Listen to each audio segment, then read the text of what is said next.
माझा मुलगा विराट, त्याला 4 वर्ष झाली. म्हणजे शांतता नव्हती त्याच्यात, बोलत नव्हता नीट.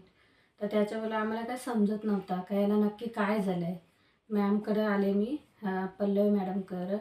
हां, तर त्याही सांगितलं का तुम्ही त्याला घेऊन या इकडे, मग आपण बघूया काय झालं आहे त्याला नक्की. तर नंतर मॅडमने सांगितलं का तो बोलत नाही, इंग्लिश थोडा बोलत होता, पण दुसरे मराठी वगैरे त्याला काही समजत नव्हतं. तर मग मॅडमने त्याला पावडर दिली तोंडाला लावायला आणि नंतर औषधं चालू केली. तर नंतर मॅडम बोलल्या का थोडी आपण स्पीच थेरपी करून बघूया. नंतर स्पीच थेरपी पण घेतली, तरी पण थोडा एवढा जाणवत नव्हता, बाहेरून घेतली तरी. कडे औषधं केली, त्याच्यात पणच फरक पडला. मग परत मी मॅडमकडेच आली. म्हणजे होती ट्रीटमेंट चालू, पण एवढं नव्हतं माहीत नक्की काय झालं त्याला. नंतर मग मॅडमनी सांगितलं का त्याचा थोडासा मोबाईल वगैरे बघून थोडासा प्रॉब्लेम झालेला आहे.